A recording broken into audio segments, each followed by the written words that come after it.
बंधुओं नमस्कार। कल की वीडियो में आपने मानव धर्म, वर्ण धर्म और स्त्री धर्म के निरूपण के संबंध में सुना था और आज यहाँ पर इस वीडियो में देखिए क्या आगे चलती है कथा। यहाँ पर इसमें ब्रह्मचर्य और वानप्रस्थ के नियमों के संबंध में बताया गया है। तो नारद जी कहते हैं कि धर्मराज, गुरुकुल में निवास करने वाला ब्रह्मचारी अपनी इंद्रियों को वश में रखकर दास के समान अपने को छोटा माने, गुरुदेव के चरणों में सुदृढ़ अनुराग रखे और उनके हित के कार्य करता रहे। सायंकाल और प्रातःकाल गुरु, अग्नि, सूर्य और श्रेष्ठ देवताओं की उपासना करे और मौन होकर एकाग्रता से गायत्री का जप करता हुआ दोनों समय की संध्या करे। गुरु जी जब बुलावे तभी पूर्णतः अनुशासन में रहकर उनसे वेदों का स्वाध्याय करे। पाठ के प्रारंभ और अंत में उनके चरणों में सिर टेक कर प्रणाम करे।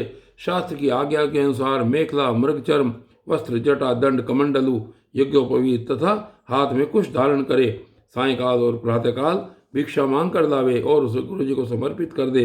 वे आज्ञा दें तब भोजन करे और यदि कभी आज्ञा न दें तो उपवास कर ले। अपने शील की रक्षा करे, थोड़ा खाए, अपने कामों को निपुणता के साथ करे, श्रद्धा रखे और इंद्रियों को अपने वश में रखे। स्त्री और स्त्रियों के वश में रहने वालों के साथ जितनी आवश्यकता हो उतना ही व्यवहार करे। जो गृहस्थ नहीं है और ब्रह्मचर्य का व्रत लिए हुए हैं उसे स्त्रियों की चर्चा से ही अलग रहना चाहिए। इंद्रियां बड़ी बलवान हैं, ये प्रयत्न पूर्वक साधन करने वालों के मन को भी क्षुब्ध करके खींच लेती हैं। युवक, ब्रह्मचारी युवती गुरु पत्नियों से बाल सुलझवाना, शरीर मलवाना, स्नान करवाना, उपटन लगवाना इत्यादि कार्य न करावे। स्त्रियां आग के समान हैं और पुरुष घी के घड़े के समान। एकांत में तो अपनी कन्या के साथ भी न रहना चाहिए। जब वे एकांत में न हो तब भी आवश्यकता के अनुसार ही उसके पास रहना चाहिए। जब तक यह जीव आत्म साक्षात के द्वारा इन देह और इंद्रियों को प्रतिति मात्र निश्चय करके स्वतंत्र नहीं हो जाता तब तक मैं पुरुष हूँ और यह स्त्री है, यह द्वैत नहीं मिटता। और तब तक यह भी निश्चित है कि ऐसे पुरुष यदि स्त्री के संसर्ग में रहेंगे तो उनमें भोग्य बुद्धि हो ही जाएगी। ये सब शील रक्षादि गुण गृहस्थ के लिए और सन्यासी के लिए भी विहित हैं। गृहस्थ के लिए गुरुकुल में रहकर गुरु की सेवा शुश्रूषा वैकल्पिक है, क्योंकि ऋतुगमन के कारण उसे वहाँ से अलग भी होना पड़ता है।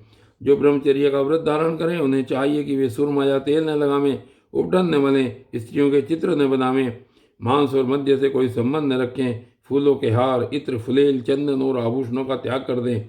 इस प्रकार गुरुकुल में निवास करके द्विजाति को अपनी शक्ति और आवश्यकता के अनुसार वेद, उनके अंग, शिक्षा, कल्प आदि और उपनिषदों का अध्ययन तथा ज्ञान प्राप्त करना चाहिए। फिर यदि सामर्थ्य हो तो गुरु को मुंह मांगी दक्षिणा देनी चाहिए। इसके बाद उनकी आज्ञा से गृहस्थ, वानप्रस्थ अथवा संन्यास आश्रम में प्रवेश करे या आजीवन ब्रह्मचर्य का पालन करते हुए उसी आश्रम में रहे। यद्यपि भगवान स्वरूपतः सर्वत्र एक रस स्थित हैं, अतएव उनका कहीं प्रवेश करना या निकलना नहीं हो सकता।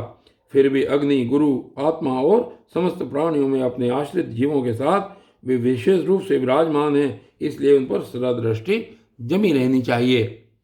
इस प्रकार आचरण करने वाला ब्रह्मचारी, वानप्रस्थ, सन्यासी अथवा गृहस्थ विज्ञान संपन्न होकर पर ब्रह्म तत्व का अनुभव प्राप्त कर लेता है। अब मैं ऋषियों के मतानुसार वानप्रस्थ आश्रम के नियम बतलाता हूँ। इनका आचरण करने से वानप्रस्थ आश्रमी को अनायास ही ऋषियों के लोक महरलोक की प्राप्ति हो जाती है। वानप्रस्थ आश्रम को जोती हुई भूमि में उत्पन्न होने वाले चावल, गेहूं आदि अन्न नहीं खाने चाहिए। बिना जोते पैदा हुआ अन्न भी यदि समय में पका हुआ हो तो उसे भी नहीं खाना चाहिए। आग से पकाया हुआ या कच्चा अन्न भी न खाए, केवल सूर्य के ताप से पके हुए कंद, मूल, फल आदि का ही सेवन करे। जंगलों में अपने आप पैदा हुए धान्यों से नित्य नैमित्तिक चरु और पुरोडाश का हवन करे। जब नए नए अन्न, फल, फूल आदि मिलने लगे तब पहले के इकट्ठे किए हुए अन्न का परित्याग कर दे। अग्निहोत्र के अग्नि की रक्षा के लिए ही घर, पुरणकुटी अथवा पहाड़ की गुफा का आश्रय ले। स्वयं शीत, वायु, अग्नि, वर्षा और घाम का सहन करे। सिर पर जटा धारण करे और केश, रोम, नख एवं दाढ़ी मूछ न कटवाए तथा मैल को भी शरीर से अलग न करे। कमंडलु, मर्ग, चरम, दंड, वलकल वस्त्र और अग्निहोत्र की सामग्रियों को अपने पास रखे।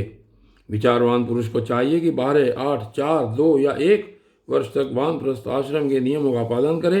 ध्यान रहे कि कहीं अधिक तपस्या का क्लेश सहन करने से बुद्धि बिगड़ न जाए। वानप्रस्थी पुरुष जब रोग अथवा बुढ़ापे के कारण अपने कर्म पूरे न कर सकें और वेदांत विचार करने की सामर्थ्य न रहे, तब उसे अनशन आदि व्रत करने चाहिए। अनशन के पूर्व ही वह अपने आहवनीय आदि अग्नियों को अपनी आत्मा में लीन कर ले। मैंपन और मेरेपन का त्याग करके शरीर को उसके कारणभूत तत्वों में यथा योग्य भली भांति लीन करे। जितेंद्रिय पुरुष अपने शरीर के छिद्राकाशों को आकाश में, प्राणों को वायु में, गर्मी को अग्नि में, रक्त कफ पीव आदि जलीय तत्वों को जल में और हड्डी आदि ठोस वस्तु को पृथ्वी में लीन करे। इस प्रकार वाणी और उसके कर्म भाषण को उसके अधिष्ठात्र देवता अग्नि में, हाथ और उसके द्वारा होने वाले कला कौशल को इंद्र में, चरण और उसकी गति को काल स्वरूप विष्णु में, रति और उपस्थ को प्रजापतियों में एवं पायु और मलोत्सर्ग को उनके आश्रय के अनुसार मृत्यु में लीन कर दे। श्रोत्र और उसके द्वारा सुने जाने वाले शब्दों को दिशाओं में, स्पर्श और त्वचा को वायु में, नेत्र सहित रूप को ज्योति में, मधुर आदि रस के सहित रसनेन्द्रिय को जल में और युधिष्ठिर घ्राणेन्द्रिय एवं उसके द्वारा सूंघे जाने वाले गंध को पृथ्वी में लीन कर दे। मनोरथों के साथ मन को चंद्रमा में समझ में आने वाले पदार्थों के सहित बुद्धि को ब्रह्मा में तथा अहमता और ममता रूप क्रिया करने वाले अहंकार को उसके कर्मों के साथ रुद्र में लीन कर दे। इसी प्रकार चेतना सहित चित्त को क्षेत्रज्ञ में और गुणों के कारण विकारी से प्रतीत होने वाले जीव को पर ब्रह्म में लीन कर दे। साथ ही पृथ्वी का जल में, जल का अग्नि में, अग्नि का वायु में, वायु का आकाश में, आकाश का अहंकार में, अहंकार का महतत्व में, महतत्व का अव्यक्त में और अव्यक्त का अविनाशी परमात्मा में लय कर दे। इस प्रकार अविनाशी परमात्मा के रूप में अवशिष्ट जो द्विचिद वस्तु है वह आत्मा है, वह मैं हूँ, यह जानकर अद्वितीय भाव में स्थित हो जाए। जैसे अपने आश्रय काष्ठ आदि के बस हो जाने पर अग्नि शांत होकर अपने स्वरूप में स्थित हो जाता है, वैसे ही वह भी उपरत हो जाए। और बंधु, आज की वीडियो में बस इतना ही। आगे की वीडियो में क्या चलता है ये फिर देखेंगे। तब तक के लिए धन्यवाद।